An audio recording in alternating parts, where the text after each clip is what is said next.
Boa noite, gente. Uma alegria estar com vocês mais uma vez, com a oportunidade de poder ministrar a palavra, compartilhar de um texto e de um livro que é tão caro para o meu coração, tão precioso. O Cacá disse que já viu eu pregando sobre esse texto e foi na minha sermão de prova de licenciatura.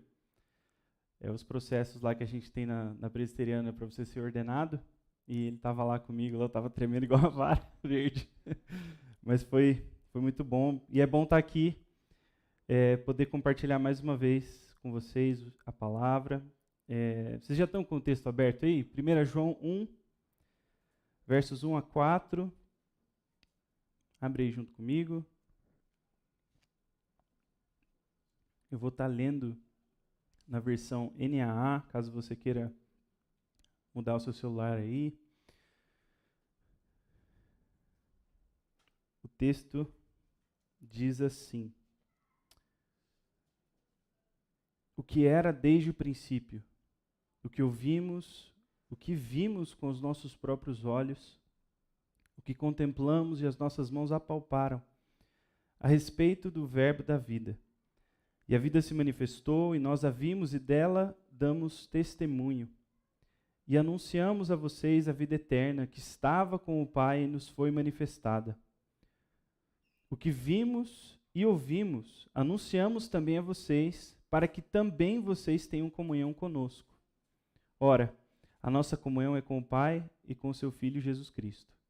E escrevemos estas coisas para que a nossa alegria seja completa.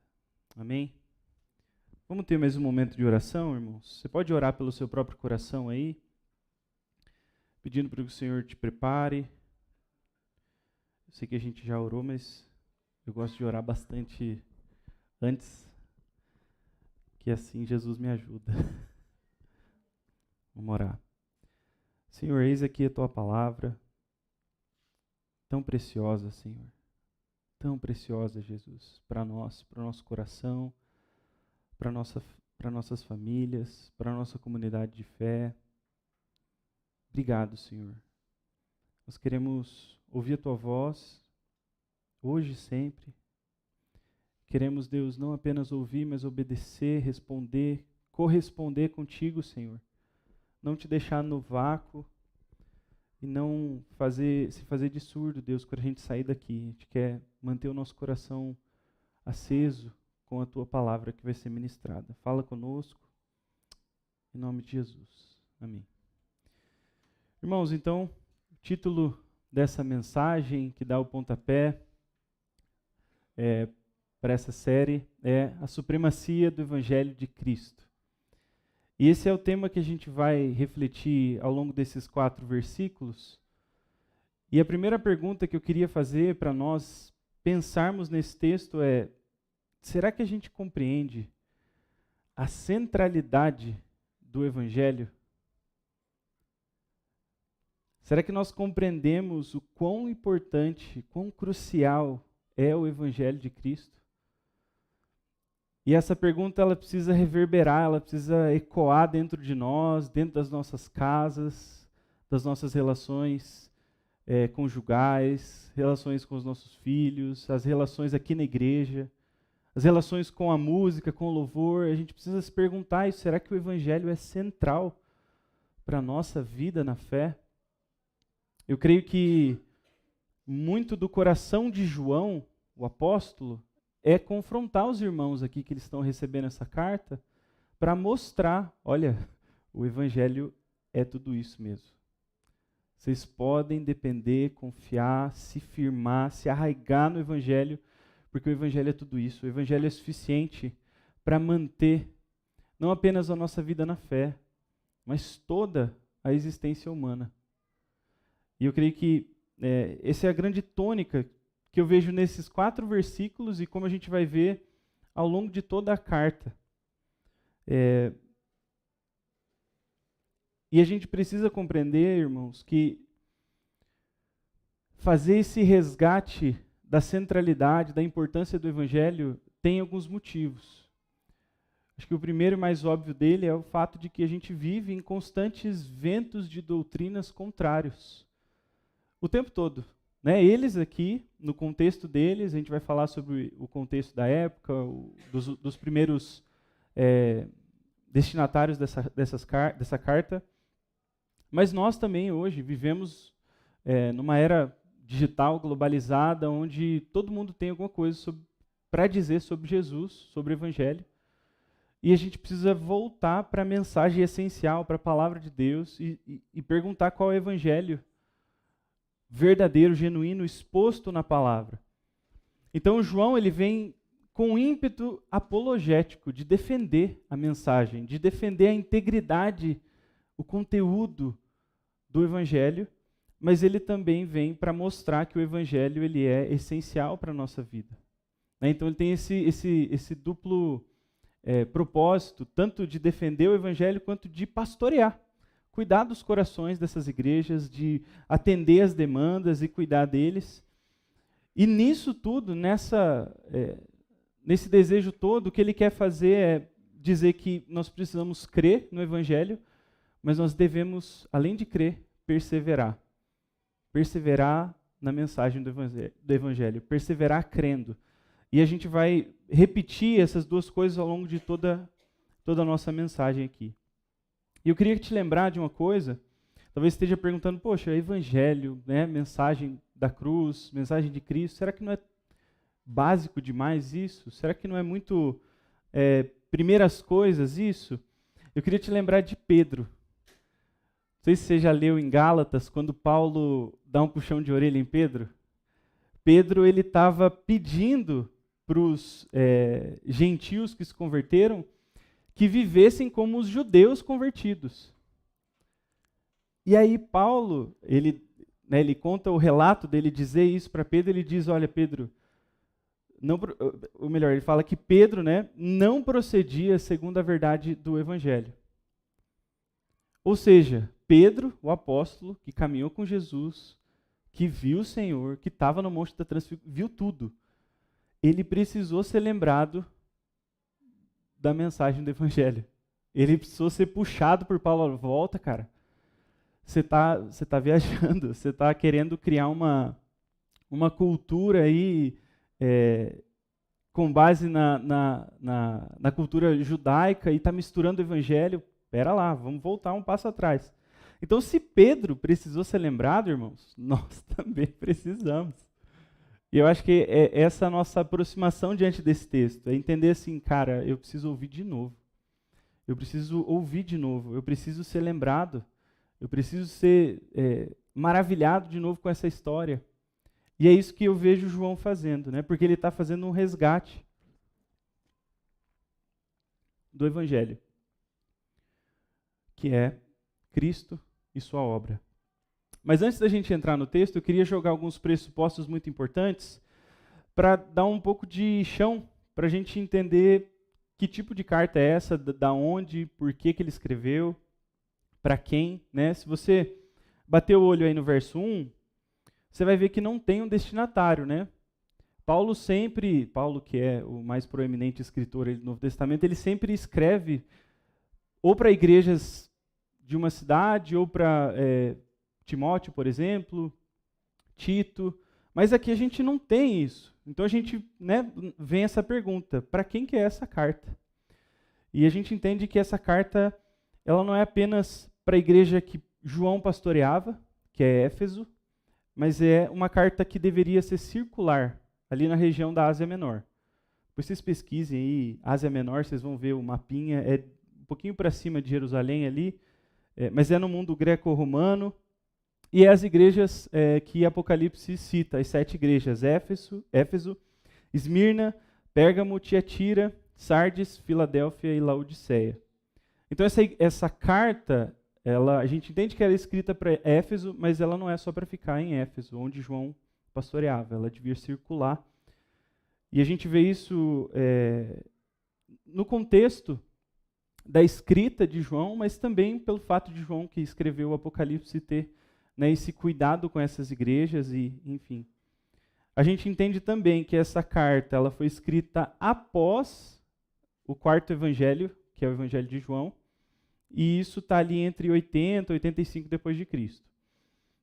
Agora, o contexto, gente, é muito interessante e a gente precisa se ver nesse contexto. Eu queria te convidar para, enquanto eu estou falando sobre o contexto, você se ver, né, se questionar, se perguntar sobre nós aqui, porque tem muitos paralelos.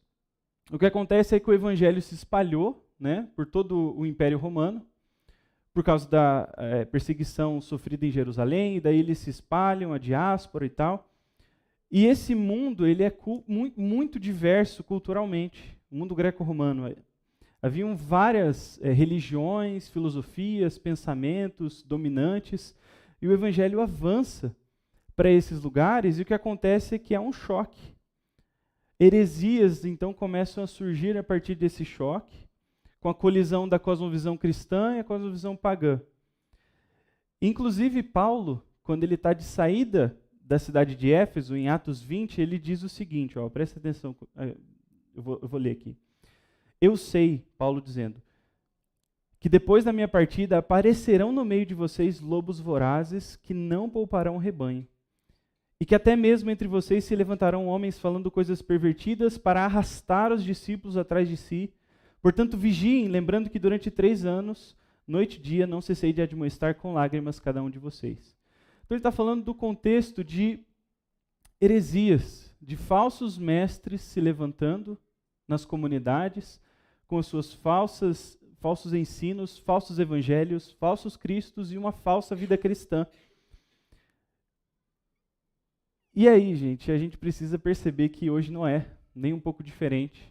Talvez assuma, né, outras formas, mas nós vivemos num contexto onde nós somos cercados por falsos ensinos a respeito do evangelho, falsos cristos, falsas vidas cristãs.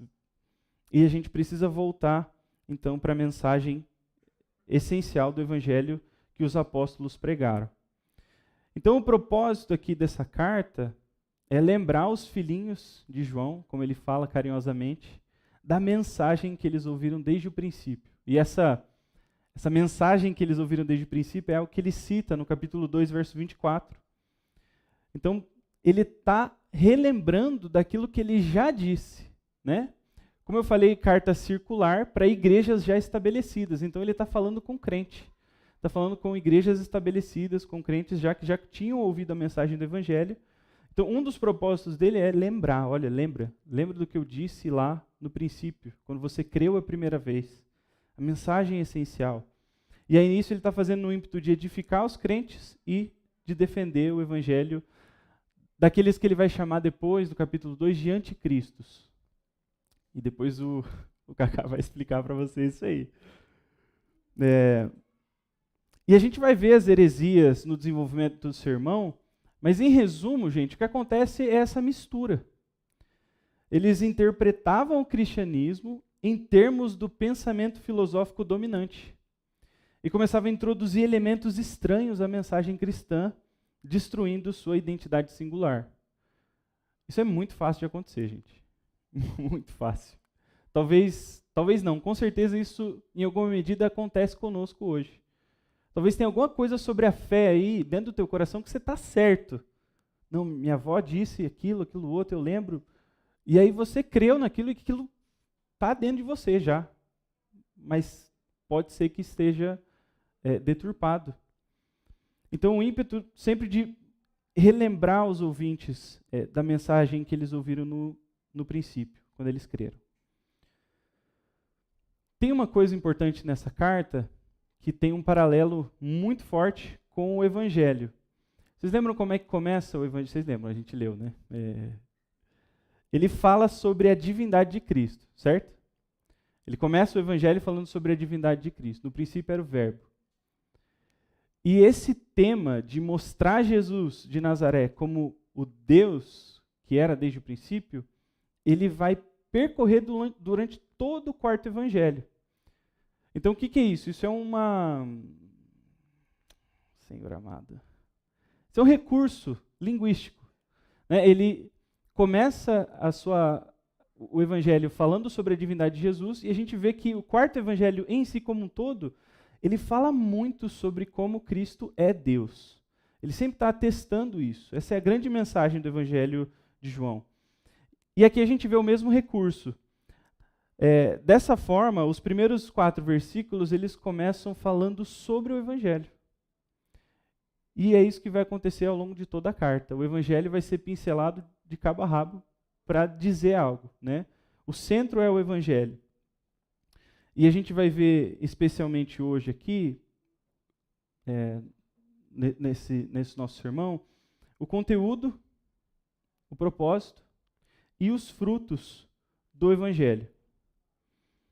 E eu queria que a gente caminhasse para o primeiro ponto, então, a partir desse contexto que eu dei, pensando como João vai expor Cristo como sendo o coração do Evangelho. Cristo é o coração do Evangelho.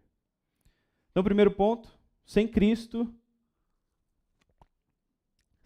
não há Evangelho.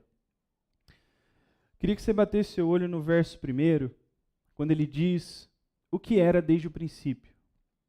E a gente vai começar analisando 2 termos importantes para a gente entender como ele está expondo Cristo aqui como sendo central para a mensagem. Quando ele diz o que era desde o princípio, ele poderia ter usado quem ou aquele, mas ele não faz isso. Por que ele não faz isso? Porque ele não está falando apenas a respeito de Cristo nesse momento. Ele está falando de Cristo, mas ele está falando da sua manifestação histórica, do momento na história onde Cristo se manifestou de tal forma que ele pôde ouvir, ver e tocar. Então, o que era desde o princípio não é apenas Cristo, mas é a sua obra. E aqui ele está expondo que assim, o Evangelho é sim eterno. A mensagem de salvação, juntamente com a pessoa de Cristo, é eterna. E teve um momento específico na história humana onde ela se manifestou. Onde aquele que é eterno se manifestou em obras. E ele fez algo que eles puderam atestar e serem testemunhas oculares de algo singular, pontual, objetivo que aconteceu na história humana. Então, com isso, a coisa mais principal que eu vejo nisso é que João está dizendo que Cristo é inseparável da mensagem do Evangelho. Cristo é o coração do Evangelho. Você tira Cristo, você perde o Evangelho. E pode ser mais perigoso do que a gente pensa, porque se você muda alguma coisa sobre Cristo, você desconfigura também a mensagem do Evangelho. Esse é o ponto. Que era o que eles estavam percebendo que estava acontecendo ali naquele contexto. Agora olha outro termo. No finalzinho do primeiro versículo ele diz o seguinte, a respeito do verbo da vida. Em algumas traduções, talvez na tua aí mesmo, a minha, NAA está assim, o verbo está em maiúsculo. E quando a gente vê esse verbo em maiúsculo, a gente pensa o logos, né? O mesmo logos que João fala no 4º evangelho. Mas eu queria dizer o seguinte, esse não é a melhor forma de ler esse termo. Porque aqui, gente, o verbo logos não é usado como uma designação do Filho de Jesus. Mas é um termo que se repete ao longo do Novo Testamento todo para se referir à mensagem do Evangelho. Então, talvez uma tradução melhor seria a respeito da palavra da vida. Palavra da vida. E essa palavra da vida é o conteúdo aqui do que ele está dizendo. Olha, ele diz, né, o que era desde o princípio, que ouvimos, que vimos com os nossos próprios olhos, o que contemplamos e as nossas mãos apalparam a respeito do verbo da vida. Ou seja, ele não está falando apenas de Cristo, ele está falando da mensagem do Evangelho. Só que não tem como separar Cristo da mensagem de Cristo. Não tem como. Então esses 2 termos são importantes para nós, para mostrar isso. João está falando sobre o conteúdo do Evangelho. E isso é o que a gente precisa sempre lembrar, sempre se questionar. Qual é o conteúdo do Evangelho? Qual que é a mensagem essencial que a gente chama assim de boa nova? A mensagem da vida. E aí ele está dizendo o seguinte sobre o Evangelho. Eu vou ler aqui. A palavra da vida, Evangelho, é sobre o Cristo pré-existente, eterno e sua manifestação histórica. Esse é o Evangelho. O Evangelho não é os frutos que ele gera nas nossas vidas. O Evangelho não é a nossa ação de evangelizar ou de atender necessidades, causas, por exemplo, como essa das enchentes. O Evangelho tem um conteúdo específico, ele tem uma caixinha fechada. É Cristo e o que ele fez na história um dia. Então ele está resgatando isso. E pode parecer muito bobo, muito simples, gente, mas isso é crucial para tudo o que João está dizendo aqui e para como a gente vai ler essa carta. Mas caminhando, o que isso implica para nós? A primeira coisa é que nem toda proclamação do Evangelho é uma proclamação autorizada. Porque veja só, quando você bate o olho no texto, veja aí junto comigo, você vai ver que ele está o tempo todo falando no plural. Né? O que ouvimos, vimos, contemplamos. Aí verso 2, damos testemunho, anunciamos a vocês. E todos os 4 primeiros versículos são cheios são carregados dessa imagem onde parece que João não está falando sozinho. Por quê? Porque ele não está falando sozinho mesmo. Ele está representando todo o colegiado apostólico. Quem são esses? São os discípulos de Jesus, que Jesus não apenas chamou para ver tudo o que ele ia fazer, mas ele deu uma autonomia, uma autoridade para eles de serem testemunhas. E a gente precisa ver que João está resgatando isso também. Ele está lembrando os ouvintes, olha, teve um grupo de homens que Deus chamou. Teve um grupo de gente específico que Deus chamou e disse assim, olha, vocês vão testemunhar. E vocês vão carregar isso que vocês estão vendo. E Jesus estava autorizando eles. Estava dando autonomia para eles irem e testemunharem, pregarem o Evangelho, plantarem igrejas, expandirem a mensagem. E o que acontece é exatamente isso. Essas igrejas estavam sofrendo porque haviam muitas mensagens alteradas do Evangelho. Haviam outras testemunhas que não haviam sido autorizadas por Cristo e por vários motivos alteraram a mensagem. Entende? Então João está resgatando. Olha, teve um povo que viu, teve um povo que ouviu e tocou em Jesus e foi autorizado por ele para pregar uma mensagem específica. E isso, gente, é um padrão do Novo Testamento. Paulo, o tempo todo, está defendendo a integridade da mensagem. Por quê? Porque falsos mestres vão se levantar com falsas mensagens, falsos evangelhos. E é por isso que ele começa a sua carta aqui falando dando esse tom na mensagem, dizendo essas coisas que nos dão a entender tudo isso que a gente falou. Porque havia um falso evangelho, um falso Cristo e uma falsa vida cristã no meio dessas igrejas, e João está querendo trazer os filhinhos dele de volta para a mensagem. Agora, qual que é essa grande heresia? Você pode abrir junto comigo no capítulo 2? Capítulo 2, verso 22, vai dar algumas evidências para nós. 1 João 2, 22 diz assim, quem é o mentiroso, senão aquele que nega que Jesus é o Cristo? E aí a gente pode pensar, tá, negar Jesus seria dizer que Jesus não existe? Não, não é bem assim. O que ele está dizendo é, existiam pessoas que negavam que Jesus de Nazaré, o homem do primeiro século, era o Cristo. Entende essa separação? O Messias enviado dos céus, que era divino, e a pessoa de Jesus, que nasceu da Virgem Maria, que tinha um pai conhecido, que tinha irmãos. Tinha pessoas que negavam que esse Jesus de Nazaré era o Cristo. Agora, capítulo 4, verso 2, ele vai dizer o seguinte, todo espírito que confessa que Jesus Cristo veio em carne é de Deus. Olha, de novo, a mesma questão sendo levantada. Haviam pessoas que estavam questionando se esse Jesus de Nazaré, que morreu, ressuscitou, era de fato o Messias, enviado por Deus, o Filho de Deus, divino. o Cristo escolhido, o Messias. Então esse era o grande problema desse momento aqui da história da igreja.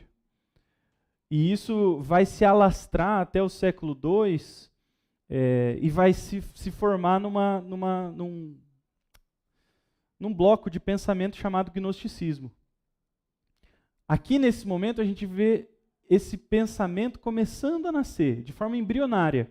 Mas no final do segundo século em diante, a gente vai ver que essa doutrina, essa heresia vai se estabelecer e inclusive vai ser combatida pelos pais da igreja. Não sei se você conhece Irineu de Leão, dá uma pesquisada depois, ele é uma figura bem interessante da igreja. Ele escreveu um tratado desse tamanho contra as heresias.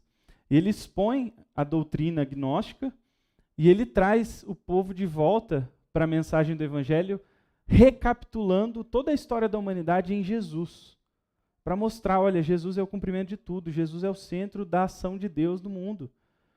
E dizendo com todas as palavras, esse Jesus que vem em carne é sim Deus, ele encarnou, não é assim, não é isso que vocês estão pensando. E aí como que isso acontece nesse momento aqui, de forma embrionária? A gente tem dois pensamentos, o docetismo e a heresia de Cerinto, mas elas se misturam.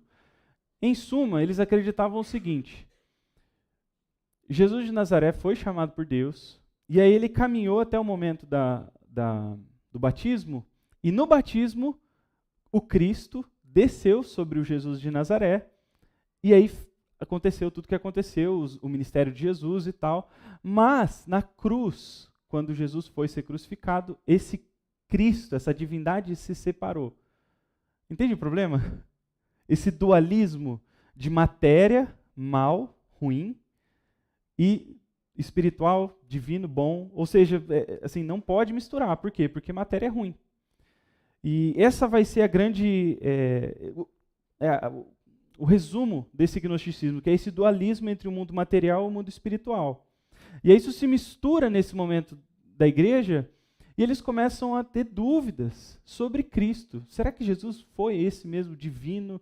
Será que Deus mesmo encarnou? Ele fez um com a matéria, como é que eu posso conceber isso, sendo que a matéria é ruim, é má? E aí é um grande problema, porque conforme João vai combater ao longo da carta, não é apenas a pessoa de Jesus e a mensagem do evangelho que foi fragmentada, mas é a vida cristã. Haviam problemas seríssimos no caráter desses falsos mestres. O ensinamento deles não era sustentável. E aí ele combate isso mostrando, começando nesses primeiros versos, dando testemunho do que ele viu, do que ele ouviu, do que ele tocou, para dizer, olha, Cristo veio sim. Ele encarnou sim no momento específico da história. Deus agiu na história humana. Teve um momento lá, eu estava lá, eu vi. Eu fiquei do lado da mãe de Jesus. Ele olhou para mim e falou umas coisas, e eu olhei de volta. Ele está dando testemunho da veracidade da encarnação de Jesus. E é por isso, talvez se você não percebeu, o texto no versículo 2, ainda no primeiro capítulo, ele fala sobre o Pai, Deus Pai, né? E para nós, quando a gente bate o olho e vê Deus Pai, a gente pensa, é o Pai de Jesus, está tudo certo. Mas para eles isso era muito importante. Por quê? Porque o Deus Pai Criador do céu, para essa doutrina gnóstica, era um outro Deus separado desse Jesus do Novo Testamento. Era uma outra coisa. Era uma coisa diferente. E aí, ele traz de volta para a mensagem da Bíblia. Ele diz, olha, Jesus, que é o Cristo, que é o ser divino que veio e encarnou, é filho do Deus Criador, do Deus Pai. Então ele está defendendo a encarnação de Jesus. Está defendendo com isso a integridade do Evangelho, a mensagem. Não há como a gente negar o Filho e ter o Pai. Não há como ter comunhão com Deus e com o pecado, que é o que, ao longo da carta, isso vai ser combatido. E a conclusão que a gente tem disso é que sem Cristo não há Evangelho. Agora, irmãos, e nós, hoje, na nossa cultura, no nosso contexto, na nossa familiaridade com a mensagem, no jeito que a gente faz igreja, no jeito com que a gente vive a vida cristã, será que não tem uma colisão aí com a cosmovisão cristã, bíblica e a modernidade? De nenhuma forma. E será que a gente está lidando com isso? Não, eu não vou abrir em pontos específicos, porque senão abre a caixa de Pandora, mas a gente precisa lidar com isso. Né? Quem define as ênfases e prioridades da nossa fé? São os nossos ideais políticos ou é a Bíblia? São os nossos pensamentos sobre a fé, sobre o lugar da igreja no mundo, ou é a Bíblia? Ou é o que Deus disse? Então a gente precisa fazer essa ponderação, a gente precisa refletir sobre isso. A Bíblia ou o pensamento dominante da nossa época define a nossa fé, a nossa crença, o nosso Cristo. E o Cristo que pregamos é o Cristo revelado no testemunho autorizado e ocular dos apóstolos, ou é um outro Cristo aí que a gente fez, a nossa imagem, do jeito que a gente gosta, que não nos assusta, que não mexe em pontos que a gente não quer que ele mexa, um Cristo domesticado por nós, que se adequa ao nosso pensamento, ao nosso jeito de ver o mundo. A gente precisa se questionar, irmãos. Mas não apenas mudar o conteúdo, a gente pode mudar ou diminuir a sua importância. A gente pode trocar o conteúdo do Evangelho pelos frutos, pelo propósito do Evangelho, e a gente faz uma salada mista que vai desfigurar a vida cristã. Então nós precisamos ouvir isso que João está dizendo e olhar para nós. O que nós estamos fazendo com aquilo que a gente recebeu do Senhor, a mensagem da vida. E aí, caminhando para o segundo ponto, sem Cristo não há Evangelho, mas ele vai dizer, sem Cristo não há comunhão com Deus. Ou melhor, sem o Evangelho não há comunhão com Deus. Esse é o nosso segundo ponto. O verso 2 diz o seguinte, a vida se manifestou. E a primeira coisa que eu queria que a gente prestasse muita atenção nessa declaração aqui de João, é que esse Evangelho, essa mensagem da vida, esse Cristo, ele fez um esforço divino em se revelar, em ser ouvido, em ser tocado, em ser visto, em nos alcançar.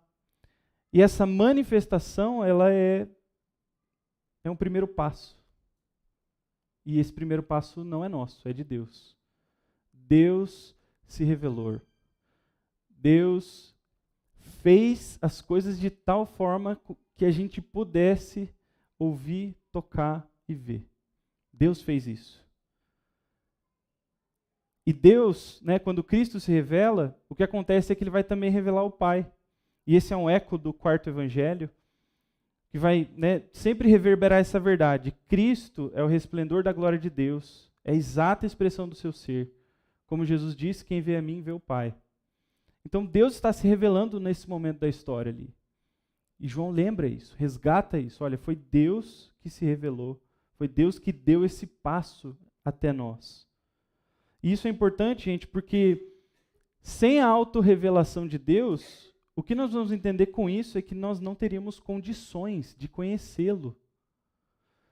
Só que isso é uma coisa que a gente normalmente não questiona. A gente acha que nós, seres humanos, temos todas as condições de conhecer a Deus por conta própria. Na verdade, esse reflete muito o pensamento moderno da nossa época, a epistemologia, que a gente chama. Como a gente pode conhecer as coisas, a gente acredita na autonomia epistêmica. A gente acredita que a gente consegue conhecer a verdade por nossa própria conta, conhecer quem é Deus, né, conhecer a verdade sobre as coisas. Mas isso vem de encontro com a nossa modernidade e dizer assim, olha, não teríamos condições de conhecer a Deus e a verdade se Ele não tivesse se auto-revelado. Se Ele tivesse aberto os nossos olhos, aberto os nossos ouvidos, estendido a nossa mão, a gente não ia ter essa experiência de conhecer a Deus. Nós seríamos como os atenienses de Atos 17, que adoravam o Deus desconhecido. Lembra quando Paulo fala com eles? Seríamos como os atenienses, um Deus desconhecido. A gente consegue assim, entender que existe uma divindade, mas assim, quem Ele é? É um Deus desconhecido. Mas não, Deus se fez conhecido, irmãos. E Ele veio até nós. E o segundo termo aqui, vida eterna. Nós a vimos, dela damos testemunho e anunciamos a vocês a vida eterna. E nós lembramos do Evangelho de João, capítulo 17, que nos diz uma definição muito boa sobre o que é vida eterna. O próprio Jesus ele diz assim: vida eterna é isso, que conheçam a Ti, o único Deus verdadeiro, e a Jesus Cristo, a quem enviaste. O que é essa vida eterna, gente? É esse conhecimento real, relacional com Deus, profundo, ver, ouvir, tocar. É esse tipo de conhecimento de Deus que a mensagem do Evangelho vem trazer para nós. É isso mesmo, é assim, ó, é uma encarnação mesmo na nossa vida. Deus vem até nós, é próximo, a gente pode tocar, ver, ouvir, tatear. E com isso a gente entende o propósito do Evangelho, que é nos inserir no relacionamento com Deus, que é nos reconciliar com Deus. Amém? Apenas a pessoa e obra de Cristo nos proporciona isso. Né? E o tema da comunhão está ao redor de todos esses 4 versículos aqui. Versículo 3, versículo 4, ele diz, olha, anunciamos a vocês para que tenham comunhão. Então isso nos fala sobre o propósito. E isso implica para nós que sem o evangelho genuíno, não temos acesso a Deus. Falsos mestres e suas heresias pregavam uma proximidade a Deus que era falsa. Eles diziam ter uma comunhão sem estar fundamentado no evangelho genuíno, mas eles viviam uma vida moral muito frouxa. E João exorta eles nisso, ao longo da carta. Conforme vocês forem caminhando pela carta, percebam isso. João ele vai exortar aqueles que acham que podem viver numa vida de pecado e dizer que tem comunhão com Deus e está tudo certo. Ele diz, não, olha, se você diz que você não tem pecado, você é mentiroso. E ele vai lidar com toda essa questão e dizer que Deus é luz. Tudo isso para dizer, olha, sem evangelho não há acesso a Deus. Não tem como a gente ter conhecimento real de Deus, genuíno, sem estar firmado na mensagem essencial de quem Cristo é e o que Ele fez na cruz por nós. Veja o capítulo 2 junto comigo, verso 24. Esse é um versículo crucial para essa carta, para esse texto. Vira a página junto comigo. O texto diz assim: permaneça em vós o que ouvistes desde o princípio. O que eles ouviram desde o princípio? A mensagem do Evangelho. E ele continua: se em vós permanecer o que desde o princípio ouvistes, também permanecerei vós no Filho e no Pai. E esta é a promessa que Ele mesmo nos fez, a vida eterna. Olha que crucial isso, gente. João está dizendo que a nossa relação com Deus, de comunhão, de proximidade, relacional ali, junta, ela depende não apenas da gente crer, mas da gente permanecer nessa mensagem. E isso é tudo que nós precisamos, irmãos. Isso é tudo que nós precisamos. A comunhão com Deus, ela não depende dos nossos esforços. Deus não precisa de você. É claro que a gente recebe de Deus os meios de graça, a oração, o jejum, a palavra e os ritmos da vida da igreja. E a gente recebe isso como recurso divino, mas começa a confiar nessas coisas apenas. Começa achando que tudo que você precisa é ter o seu esforço semanal ali, com todas essas coisas que Deus deu. Começa a confiar nessas coisas. Começa a abandonar Cristo como sendo suficiente para te manter nessa relação. E você vai perceber que não vai dar. Não vai dar. O momento que a gente começa a confiar nos nossos esforços, na nossa força, nas nossas capacidades, é o momento que a gente afunda no mar, assim como Pedro. Então nós precisamos ser lembrados, irmãos, de como nós precisamos não apenas crer, mas permanecer no Evangelho. Porque o Evangelho tem esse propósito, de nos reconciliar com Deus, de nos colocar nessa relação próxima com Deus, mas de nos manter nesse lugar. Jesus nos mantém nesse lugar. E com isso a gente vai dar frutos. A nossa vida vai florescer na fé. Nós vamos demonstrar frutos de arrependimento, de transformação, nosso coração vai mudar, os nossos desejos vão ser mudados. Por quê? Porque a gente vai estar na fonte da graça, irmãos, que é o próprio Deus. Entende? O Evangelho nos insere numa relação com Deus, e Deus, que é a fonte da graça, produz tudo que a gente precisa em nós, muda o nosso coração. É isso que João 15 vai falar. Jesus diz em João 15, eu sou a videira, vocês são os ramos. Se vocês não permanecerem em mim, vocês não vão dar fruto. É isso, irmãos, é comunhão com Deus. Sem comunhão com Deus não existe vida cristã. Sem comunhão com Deus não existe nada na fé. Então, nós não podemos perder de vista como isso realmente é o propósito do Evangelho. A gente pode estar se esquecendo disso. Deus te inseriu numa relação com Ele. Você precisa lembrar disso. E não apenas lembrar, mas sim celebrar essa realidade. O que Cristo fez, se manifestando na história, era tudo o que precisava para você ser aproximado a Deus novamente. Isso é precioso para nós, irmãos. Nós precisamos guardar isso. E com isso, ao mesmo tempo que o Evangelho anuncia o triunfo de Cristo, ele anuncia a falência da nossa capacidade humana. E isso é alegria para nós, irmãos. Isso precisa ser alegria para você também. Você precisa celebrar isso. Que Cristo é suficiente.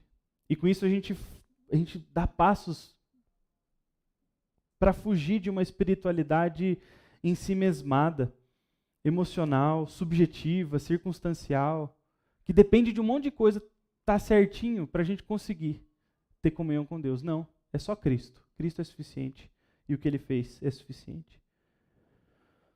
E partindo para o terceiro ponto, se a gente entende que sem Evangelho não há comunhão com Deus, também compreendemos que sem comunhão com Deus não tem como ter comunhão com a igreja, comunhão da igreja. Porque a comunhão da igreja dos irmãos é um desdobramento da nossa comunhão com Deus. E é isso que a gente vai concluir aqui, o terceiro ponto: sem Evangelho não há comunhão da igreja. E novamente, a gente olha para o texto, a gente percebe todos esses conectivos aqui, todos eles ligados de alguma forma com o primeiro verso, mas João está dizendo algo. Ele está dizendo algo sobre o conteúdo, sobre o propósito e agora sobre um dos frutos do Evangelho. O Evangelho, ele cria uma comunidade. Onde o Evangelho chega, ele cria uma comunidade de crentes que vivem agora sem uma barreira entre eles. E isso é a grande disrupção na nossa mentalidade, porque a gente vive fechado no nosso círculo familiar. A gente gosta disso, a gente está confortável com isso. Mas o Evangelho, ele vem para furar as bolhas dos nossos círculos familiares e dizer que agora a gente tem irmão em Cristo. A gente tem pais espirituais, a gente tem pessoas da comunidade que vão nos ajudar, talvez, a conduzir os nossos filhos à fé. E a nossa vida vai se misturar uns com os outros. Isso é muito contracultural para nós. Mas é isso que o Evangelho vem fazer, ele cria uma comunidade. Presta atenção no versículo 2. Ele diz o seguinte: nós a vimos, dela damos testemunho e anunciamos a vocês. Novamente, trazendo esse peso do testemunho apostólico, que era não apenas ocular, mas era comissionado e autorizado por Cristo. E aqui eu queria que você percebesse uma coisa. João, ele já está falando de um lugar comunitário. Ele está falando de um lugar de comunhão. Ele está falando com essas igrejas como se ele estivesse não sozinho, mas junto com outras pessoas anunciando essas coisas. E tudo isso tem esse desejo, demonstra esse desejo assim dos apóstolos de expandir essa comunidade pactual. Essa comunidade que ouviu a mensagem, que creu, entendeu que Cristo é, sim, o centro da história, e a vida agora gira em torno de Cristo. E essa comunidade que se forma, ela vai se expandir. Mas não é à toa, gente, isso não é não é só porque pessoas que creem na mesma coisa caminham juntos, que isso acontece. Novamente a gente lembra o fato de que João ele se refere ao Pai, ao Deus Pai. E ele diz que a vida se manifestou a partir do Pai. Nós lemos, eu achei muito legal que a gente leu o capítulo 1 até o versículo 18, e o versículo 18 termina com uma declaração muito linda, gente, sobre Jesus.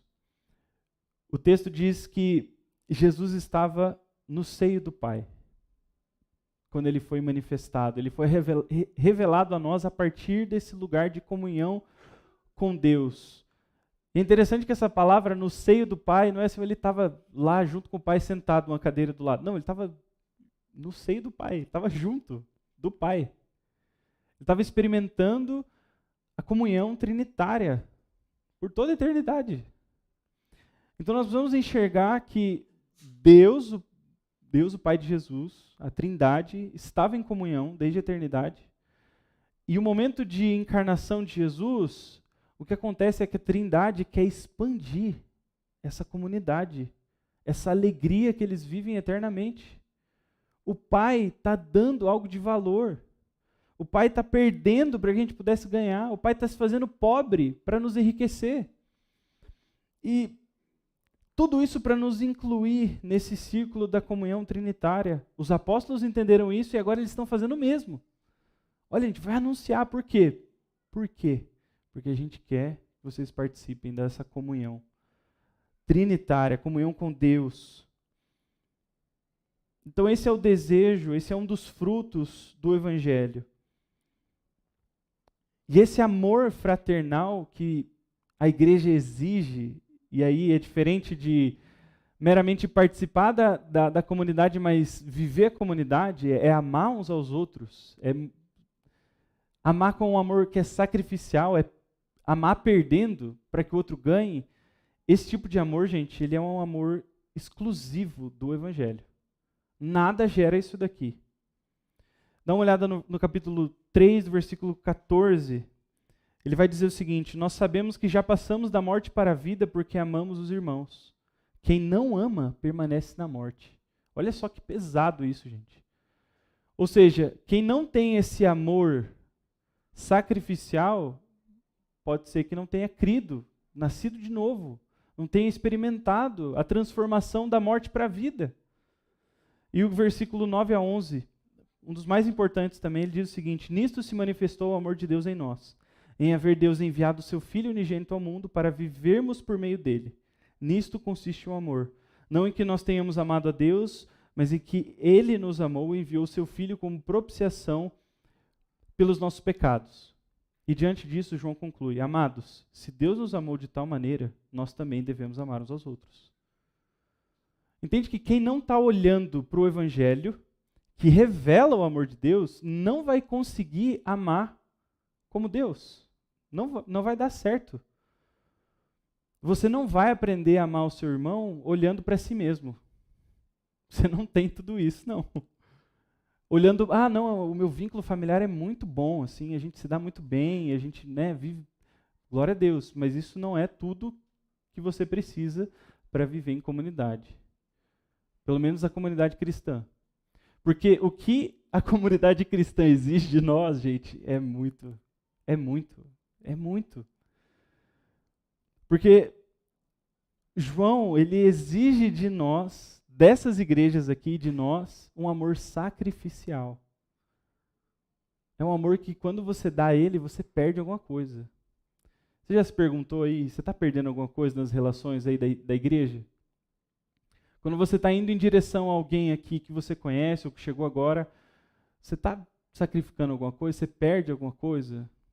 Será que você pensa em fazer isso? Ou talvez assim, você nem considera que seja normal você perder alguma coisa para o outro. Isso vem nos confrontar, irmãos. E isso é importante, João está resgatando isso. Isso é muito importante porque no capítulo 2 ele vai dizer que os anticristos e suas heresias tinham um caráter sectário, de separação, de divisão, de criar problema na igreja. Então a doutrina deles afastava a igreja, trazia problema. Isso por quê? Porque eles não estavam firmados na mensagem do Evangelho. Eles não estavam olhando para o Cristo que se fez pobre para enriquecer os seus. 2 Coríntios 8 ou 9, Paulo fala isso, quando ele vai falar de ofertas, de dízimo e donativos, ele diz, olhem para Cristo, porque Cristo se fez pobre para nos enriquecer. E esse é o padrão que João exige dos crentes aqui. No capítulo 2, capítulo 3, ele vai falar sobre isso. Aquele que tem recursos e pode dar para o seu irmão, mas não dá, cara, o amor de Deus não está nele. Tem alguma coisa errada com esse cara. Pera lá, vamos questionar se ele realmente ouviu a mensagem, porque a mensagem é chocante. Deus, ele dá o que ele tem de mais precioso. Ele se empobrece para nos enriquecer. E aí nós perguntamos, gente, para nós, a nossa comunhão, ela é vivida com base no Evangelho, na ação de Deus, ou a nossa união, ela é uma união de outras coisas? De interesses, união de cultura, a gente gosta das mesmas coisas, ideais políticos, a gente pensa do mesmo jeito sobre o mundo, a gente vota na mesma pessoa e etc. Ou talvez de vínculos sociais, familiares, não, eu vou lá e a gente dá bem porque é minha família, meu círculo social, todo mundo é de lá. Ele está questionando isso.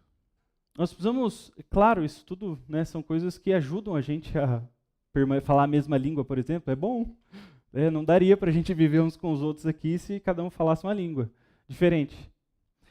Mas o ponto aqui é que o Evangelho é a única fonte suficiente para nos dar o que a gente precisa.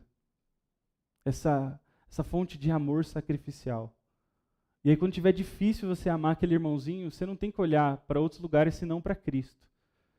E lembrar que Cristo se deu, perdeu, ele sofreu para nos enriquecer, para nos inserir numa comunhão. E João até fala isso, nós amamos porque ele nos amou primeiro. Todo o nosso tipo de amor aqui, vivido na comunidade, tem que ser vivido com base no amor que nós recebemos de Deus. Nós aprendemos a amar olhando para o amor sacrificial de Deus em Cristo. Amém, gente? Então, para a gente concluir, Cristo é o coração do Evangelho, nós vimos o conteúdo. A presença relacional de Deus é o propósito do Evangelho. E, por fim, um dos frutos do Evangelho é a comunhão da igreja. Eu queria concluir resgatando algumas dessas coisas que a gente falou. E a primeira delas, irmãos, a gente precisa mesmo, purificar os nossos corações de outros evangelhos, de outras mensagens. De Cristos misturados, que a gente pega daqui, pega de lá, e quando a gente vê, a gente montou uma coisa que para nós parece muito boa. Mas quando você bate com a Bíblia, tem uma coisa errada, tem uma perna faltando, um olho errado. Nós precisamos olhar para as Escrituras. E é importante que João dá para nós qual que é a fonte. Qual que é a fonte? É o testemunho apostólico. É o testemunho dos apóstolos. Ou seja, a Bíblia, o Novo Testamento, o Antigo Testamento, que foi escrito, inspirado por Deus. E com isso, quando nós olhamos para a Bíblia, nós vemos que salta da Bíblia o fato de que o Evangelho tem um conteúdo fechado, que é Jesus e o que ele fez. E aí a gente começa a ver mais claramente o que o Evangelho é e o que a nossa fé está se baseada em quê? A gente vê Cristo, é o que ele fez na cruz, é a encarnação do nosso Senhor, é o ato dele de se sacrificar, de perder, de fazer pobre por nós. A gente precisa se voltar para a mensagem genuína do Evangelho, irmãos. E segunda coisa, precisamos priorizar a nossa comunhão com Deus. Se o Evangelho aponta para nós um propósito de reconciliação com Deus, a gente precisa levar isso a sério. Essa é uma prioridade para Jesus. Reconciliar aqueles que creem com o Deus Pai. Por quê? Porque Deus é tudo que nós precisamos, irmãos. Ele é a fonte de tudo que nós precisamos. Nós estamos voltando para o nosso Senhor. Nós estamos voltando para esse lugar de comunhão, lá no Éden, mas melhorado agora. A gente não vai poder mais transgredir contra Ele, a gente vai poder mais pecar contra o nosso Senhor, nossos corpos vão ser transformados. Isso não agora, depois. Então a gente precisa priorizar a comunhão com Deus. Deus é tudo que nós precisamos para viver a vida cristã. Ele é a fonte de graça. Ele é a fonte de graça.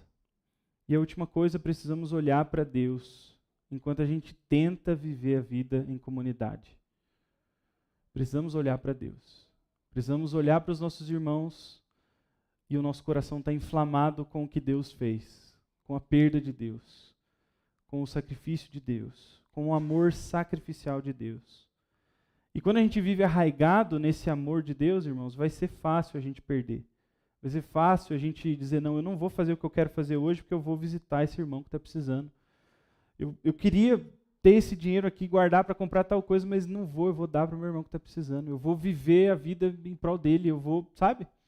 Eu vou responder questões que ele está em dúvida da fé e vou fazer de tudo para que ele entenda e vou estar presente de forma que ele vai se sentir amado. Amém, irmãos? E a última coisa, mesmo, o Evangelho é a nossa maior necessidade. Depois de tudo isso que a gente falou, o que salta aos nossos olhos, o que precisa saltar nós precisamos de Cristo.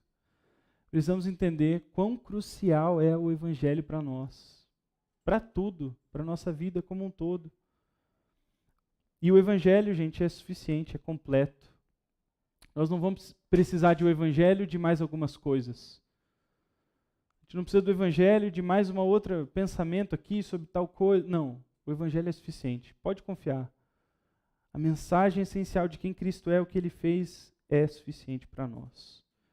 Que o nosso coração possa ser balançado diante disso, e a gente possa entender ao longo das semanas aí quanto isso é importante para nós, irmãos. Amém?